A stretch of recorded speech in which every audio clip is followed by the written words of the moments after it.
Apa yang dimaksud dengan audit siklus akuisisi dan pembayaran? Dan bagaimana seorang auditor dalam melakukan pengujian pengendalian, pengujian substantif atas transaksi dan utang usaha? Ikan hiu makan daging, mari kita belajar daring. Halo, bersama saya Juliana Putri Kedamaian Zebua dengan NIM 1905-1510-54 akan menemani teman-teman sekalian belajar materi ini. Let's go and check it out! Nah, Kak Jul, apa saja sih yang akan kita pelajari pada materi ini?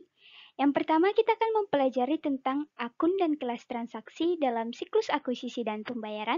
Yang kedua, kita akan belajar tentang fungsi bisnis, dokumen, dan catatan yang terkait. Yang ketiga, kita mempelajari tentang metodologi untuk merancang pengujian pengendalian dan pengujian substantif atas transaksi.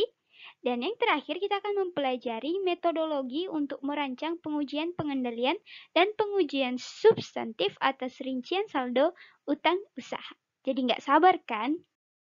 Baik teman-teman, kita akan mempelajarinya satu persatu. Yang pertama, akun dan kelas transaksi. Yang pertama, saya akan menjelaskan tujuan dari audit atas siklus akuisisi dan pembayaran. Tujuannya adalah untuk mengevaluasi apakah akun-akun yang dipengaruhi oleh akuisisi barang dan jasa serta pengeluaran kas sudah disajikan secara wajar dan sesuai dengan standar akuntansi keuangan. Nah, teman-teman, terdapat 3 kelas transaksi dalam siklus akuisisi dan pembayaran. Nah, yang pertama adalah akuisisi barang dan jasa. Akuisisi barang dan jasa mencakup akuisisi barang seperti bahan baku, peralatan, perlengkapan, utilitas, perbaikan dan pemeliharaan, serta penelitian dan pengembangan. Nah, selanjutnya adalah kelas transaksi pengeluaran kas. Hal ini meliputi segala jenis transaksi yang melibatkan pengeluaran kas. Dan yang ketiga adalah kelas transaksi retur dan diskon pembelian. Nah, kita akan memasuki subbab yang kedua, yaitu fungsi bisnis, dokumen, dan catatan yang terkait. Baik, yang pertama kita akan membahas tentang fungsi bisnis, dokumen, dan catatan yang berkaitan dengan akuisisi. Yang pertama, fungsi bisnisnya yaitu memproses pesanan pembelian. Nah, dokumen dan catatan yang digunakan dalam proses ini yaitu permintaan pembelian, di mana permintaan pembelian adalah dokumen yang digunakan untuk meminta barang dan jasa oleh karyawan yang berwenang. Yang kedua adalah pesanan pembelian. Nah, pesanan pembelian adalah dokumen yang digunakan untuk memesan barang dan jasa dari vendor. Oke. Next, kita akan membahas tentang fungsi bisnis yang kedua, menerima barang dan jasa. Dokumen dan catatan terkait dalam menerima barang dan jasa yaitu laporan penerimaan. Nah, laporan penerimaan sendiri adalah kertas atau dokumen elektronik yang dibuat pada saat barang diterima. Fungsi bisnis yang ketiga adalah mengakui kewajiban. Nah, ketika kita mengakui kewajiban pada saat akuisisi, dokumen dan catatan yang penting tersedia dan wajib dilengkapi adalah yang pertama, faktur vendor, yang kedua adalah memo debit, yang ketiga adalah voucher, yang keempat adalah file transaksi akuisisi, yang kelima jurnal akuisisi, yang keenam file induk utang usaha, yang ketujuh neraca saldo utang usaha, dan yang terakhir adalah laporan vendor. Selanjutnya kita akan membahas fungsi bisnis, dokumen, dan catatan yang berkaitan dengan pengeluaran kas. Fungsi bisnis tersebut yaitu memproses dan mencatat pengeluaran kas. Dokumen dan catatan yang wajib ada dan dilengkapi yaitu yang pertama, cek atau pembayaran elektronik. Cek merupakan dokumen yang umumnya digunakan untuk membayar akuisisi ketika pembayaran sudah jatuh tempo. Yang kedua adalah file transaksi pengeluaran kas. Di dalam file ini akan merekam dan mencantumkan semua transaksi pengeluaran kas yang diproses oleh sistem akuntansi selama satu periode.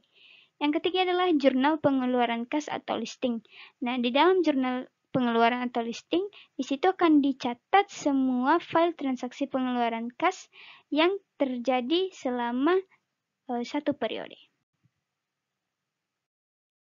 Setelah kita mempelajari akun dan kelas transaksi serta dokumen dan catatan yang berkait dengan siklus akuisisi dan pembayaran, kita akan mempelajari yaitu metodologi untuk merancang pengujian pengendalian dan pengujian substantif atas transaksi.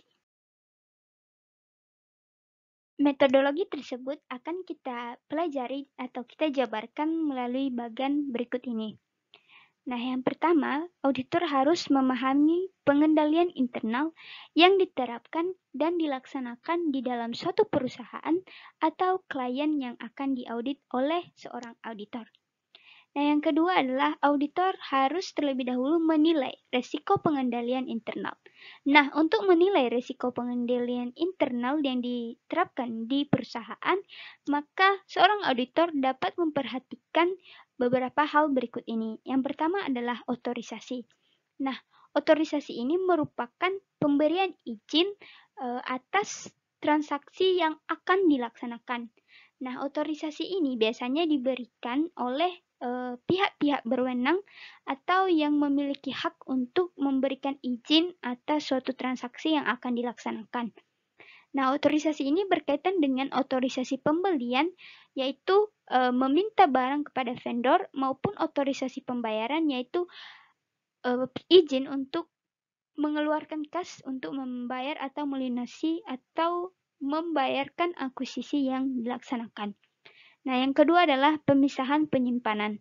Nah, pemisahan penyimpanan ini merupakan salah satu pengendalian internal, yaitu pemisahan antara aktiva ataupun akuisisi peralatan dan perlengkapan lainnya dengan akuisisi seperti bahan baku ataupun persediaan lainnya. Nah, jikalau terjadi pengendalian internal yang baik di sini, maka akan meminimalkan risiko pengendalian internal. Nah, yang ketiga adalah cut-off dan review independen atas transaksi. Cut-off sendiri merupakan batas tanggal atau pisah batas di mana transaksi itu dilaksanakan pada tanggal tersebut dan dicatat juga pada tanggal tersebut. Nah, untuk pengendaliannya sendiri, maka pihak dari perusahaan akan sangat baik apabila dilakukan membandingkan antara tanggal faktur vendor dengan catatan apakah sudah sesuai, apakah sudah sama, sehingga nanti tidak adanya pencatatan berulang atas sebuah transaksi. Apabila di sini dilakukan pengendalian internal yang baik, maka akan dapat meminimalkan risiko. Nah, setelah penilaian risiko, maka auditor dapat menentukan luas pengendalian internal.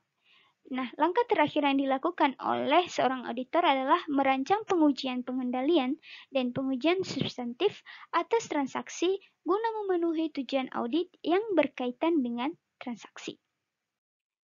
Baik teman-teman, melalui tabel berikut akan disajikan secara ringkas, yaitu pengujian pengendalian dan pengujian substantif yang umum dilakukan oleh seorang auditor dalam memenuhi tujuan audit atas transaksi untuk akuisisi.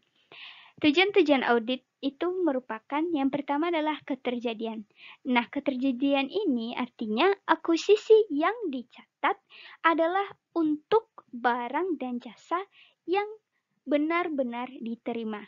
Nah, pengendaliannya itu akuisisi diotorisasi, artinya akuisisi yang dilaksanakan sudah diberikan izin oleh pihak yang berwenang.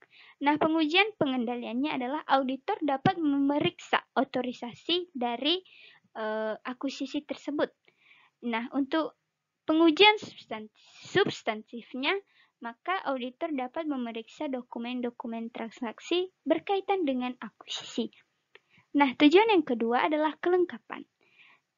Kelengkapan di sini artinya adalah transaksi akuisisi yang sudah terjadi telah dicatat.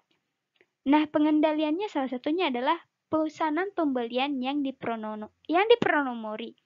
Artinya, setiap pesanan pembelian yang dilakukan atau yang dikeluarkan akan diberikan nomor urut yang telah ditetapkan oleh perusahaan.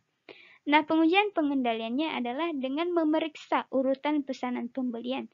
Hal ini dilakukan untuk mengetahui apakah semua transaksi akuisisi telah dicatat dan telah dibukukan. Nah, pengujian substantifnya adalah menelusuri file laporan penerimaan dan jurnal pengeluaran kas atau listing.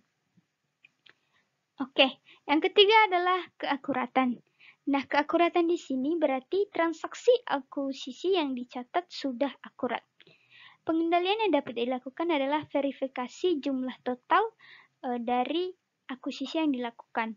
Nah, pengujiannya adalah memeriksa indikasi verifikasi, artinya memeriksa apakah memang benar-benar sudah dilaksanakan verifikasinya.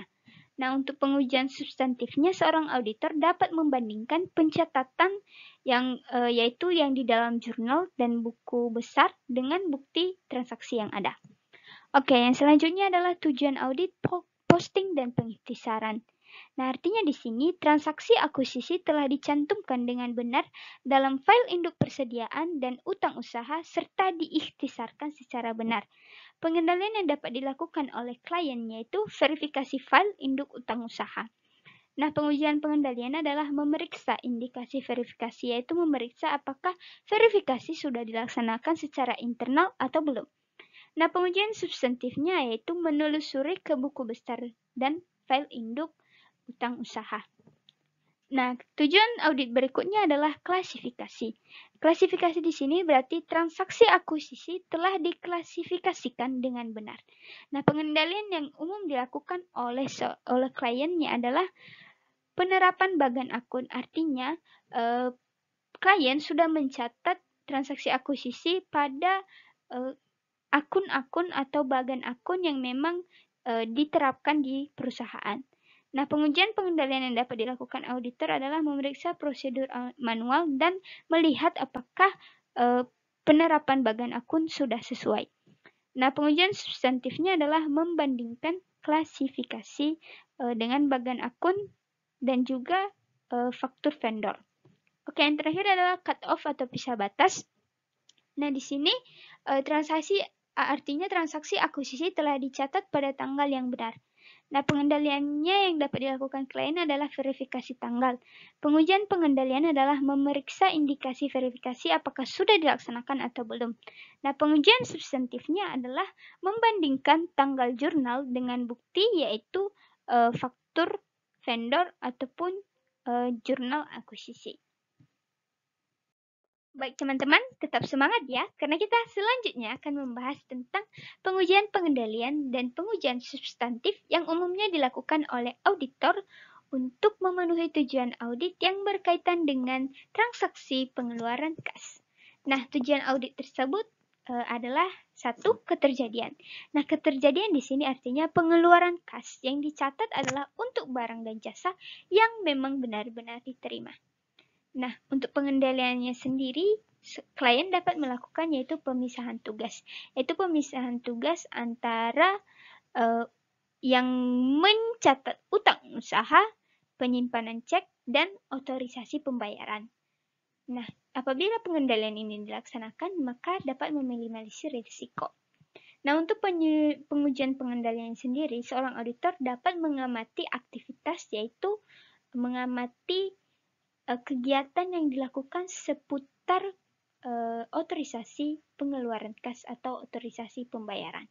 Nah, untuk pengujian substantifnya yaitu auditor dapat mereview pencatatan dan bukti-bukti transaksi.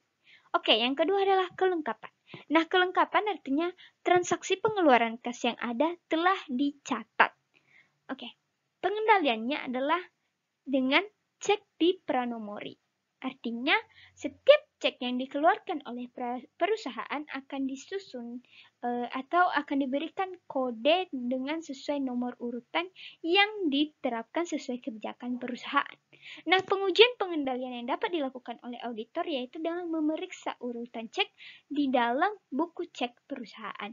Nah, untuk pengujian substantifnya yaitu merekonsiliasi antara laporan pengeluaran kas yang disusun oleh klien atau perusahaan dengan laporan bank. Oke, yang ketiga adalah keakuratan. Nah, keakuratan tersendiri adalah artinya transaksi pengeluaran kas sudah dicatat dengan akurat. Nah, pengendaliannya itu memverifikasi jumlah, menghitung kembali apakah cek yang dibuat sudah sesuai dengan jumlah yang harusnya dikeluarkan. Nah, untuk pengujian pengendaliannya adalah memeriksa indikasi verifikasi. Artinya apakah verifikasi itu sudah dilaksanakan secara internal atau belum. Nah, pengujian substantifnya itu membandingkan cek dengan pencatatan. Oke, yang keempat adalah posting dan pengisi saran. Nah, posting dan pengisi saran artinya adalah transaksi pengeluaran kas telah dicantumkan dengan benar dalam file induk utang usaha dan diikhtisarkan secara benar. Nah, pengendalian yang dapat dilakukan adalah verifikasi file induk utang usaha. Artinya, auditor dapat menelusuri dan verifikasi file induk utang usaha. Nah, pengujian pengendaliannya adalah auditor dapat memeriksa indikasi verifikasi apakah sudah dilaksanakan atau belum. Nah, pengujian substantifnya itu menelusuri ke buku besar dan file induk utang usaha. Oke, tujuan selanjutnya adalah klasifikasi. Klasifikasi artinya adalah transaksi pengeluaran kas telah diklasifikasi secara benar. Nah, pengendaliannya adalah penerapan bagan akun yang sesuai dengan kebijakan perusahaan. Nah, artinya di sini klien mencatat atau mengklasifikasikan akun-akun yang berkaitan dengan transaksi pada bagan akun atau nomor akun yang ditetapkan. Nah, pengujian pengendaliannya adalah memeriksa prosedur manual dan pengujian substantifnya adalah membandingkan klasifikasi. Oke, yang terakhir adalah cut off atau pisah batas. Artinya transaksi pengeluaran kas telah dicatat pada tanggal dan waktu yang benar. Oke, pengendalian yang dapat dilakukan adalah verifikasi tanggal, yaitu melihat tanggal pencatatan dan tanggal faktur vendor. Nah, pengujian pengendaliannya adalah memeriksa indikasi verifikasi. Artinya apakah verifikasi tanggal sudah dilaksanakan atau belum. Nah, pengujian substantifnya adalah membandingkan tanggal yang ada di jurnal pengeluaran kas dengan bukti transaksi, yaitu faktur vendor.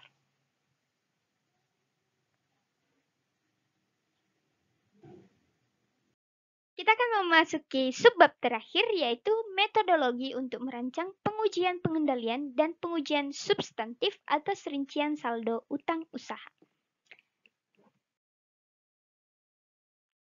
Baik teman-teman, sebelumnya kita telah mempelajari metodologi yang berkaitan dengan transaksi. Nah, sekarang kita akan melanjutkan mempelajari metodologi merancang pengujian pengendalian dan pengujian substantif atas rincian saldo utang usaha. Nah, saya akan menjelaskannya secara satu persatu melalui bagian berikut. Nah, untuk metodologi ini sendiri terdiri dari 3 tahap. Tahap pertama yaitu mengidentifikasi risiko bisnis. Nah, seorang auditor harus terlebih dahulu mengetahui dan mengidentifikasi apa saja risiko-risiko bisnis yang mungkin terjadi dalam perusahaan atau dalam bisnis klien. Nah, berdasarkan hasil identifikasi ini, maka seorang auditor dapat memulai langkah untuk merancang pengujian pengendalian dan pengujian substantif yang harus ia laksanakan. Nah, tahap pertama yang kedua adalah menetapkan materialitas kinerja dan menilai risiko inherent. Nah, di sini auditor harus menetapkan atau membagi materialitas atau nilai batas wajar secara keseluruhan terhadap utang usaha perusahaan atau klien. Nah, selanjutnya seorang auditor juga harus menilai risiko inherent yang mungkin terjadi di perusahaan atau dalam bisnis klien. Oke, yang ketiga tahap pertama yaitu menilai risiko pengendalian. Nah, di sini auditor harus menilai bagaimana sajakah atau apakah saja pengendalian yang sudah dilaksanakan di dalam perusahaan atau bisnis klien. Nah, apakah pengendalian itu sudah beroperasi secara efektif ataukah belum, sehingga nanti seorang auditor dapat menilai seberapa besar kemungkinan risiko yang terjadi akibat pengendalian internal yang kurang baik.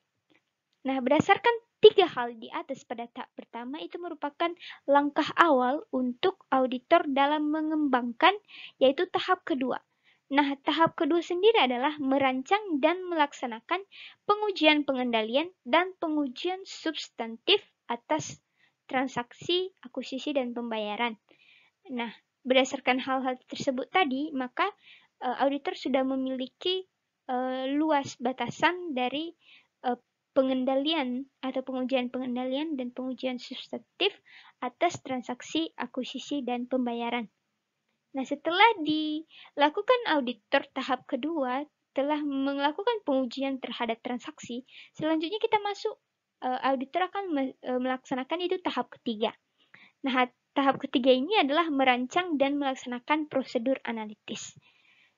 Nah, gimana kita ketahui bersama prosedur analitis itu adalah sebuah prosedur untuk mengevaluasi atau mereview hasil laporan keuangan yang telah disusun dengan membandingkan antara suatu data keuangan dengan data keuangan lainnya atau data non-keuangan dengan data non-keuangan lainnya.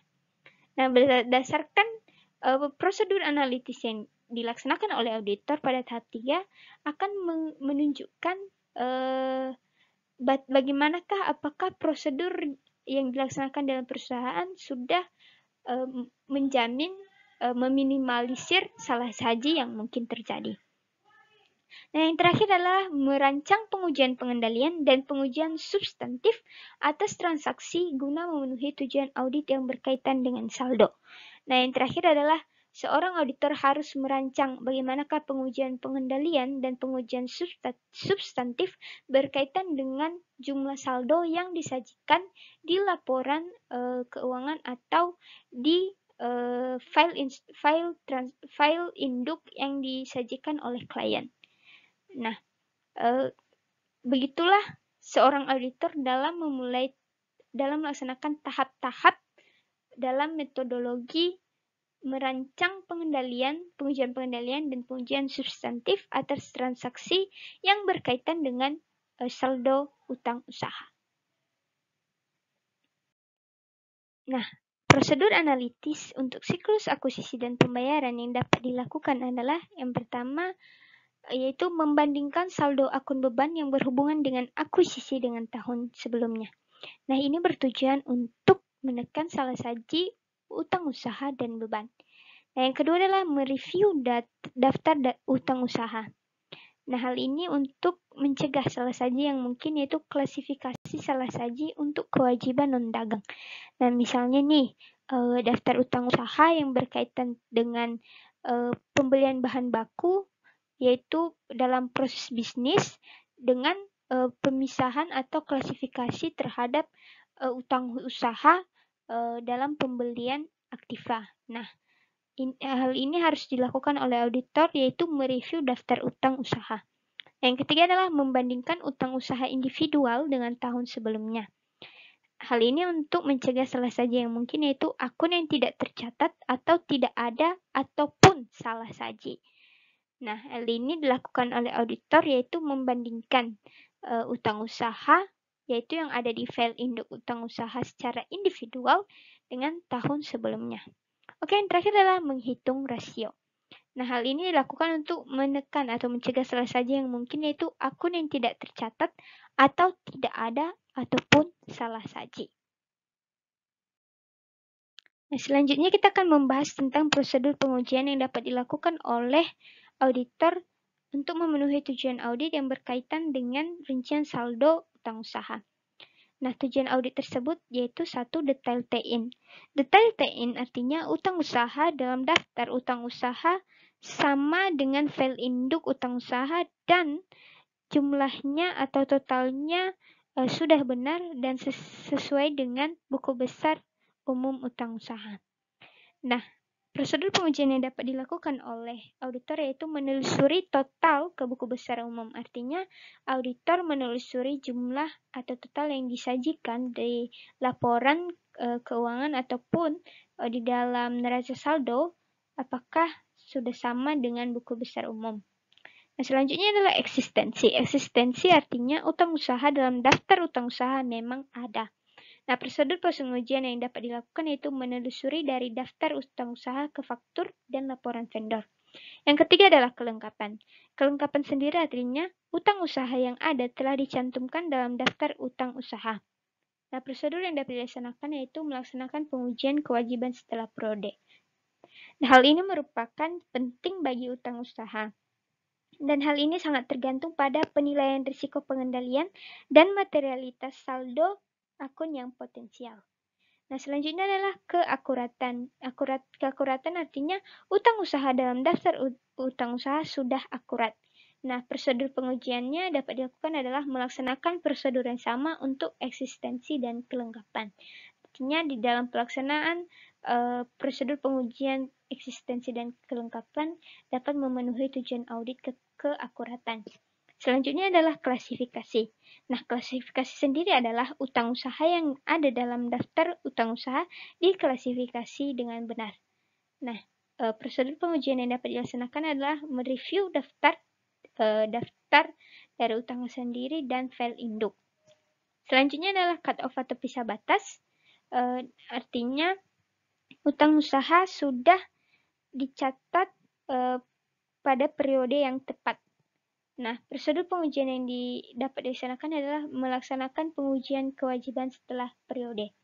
Nah, terakhir adalah kewajiban. Artinya perusahaan memiliki kewajiban untuk membayar kewajiban yang tercakup dalam utang usaha. Nah, yang prosedur pengujian yang dapat dilaksanakan yaitu memeriksa laporan vendor dan mengkonfirmasi utang. Nah, laporan vendor dan konfirmasi itu merupakan suatu hal yang berbeda. Laporan vendor merupakan suatu dokumen yang diberikan oleh pihak ketiga kepada klien, dan hal ini sudah terlebih dahulu di tangan klien sehingga ada kemungkinan seorang atau klien dapat mengotak-atik jumlah tersebut, dan laporan vendor tidak terlalu dianggap sebagai bukti yang autentik. Nah, sedangkan konfirmasi utang sendiri merupakan konfirmasi yang dikirim secara langsung kepada pihak ketiga untuk mengkonfirmasi utang yang kita miliki di perusahaannya, atau konfirmasi utang kepada vendor. Baik, sekian presentasi saya tentang audit siklus akuisisi dan pembayaran. Saya mengucapkan terima kasih kepada teman-teman semua yang telah mendukung dan menonton presentasi saya. Dan saya mengucapkan terima kasih kepada Ibu dosen pembimbing, Ibu Dr. Deliana SEAKM SICA. Dan apabila ada kesalahan saya, mohon kritik dan saran yang membangun melalui kolom komentar. Akhir kata, kucing bersiap makan kuaci. Sampai jumpa kembali. See you!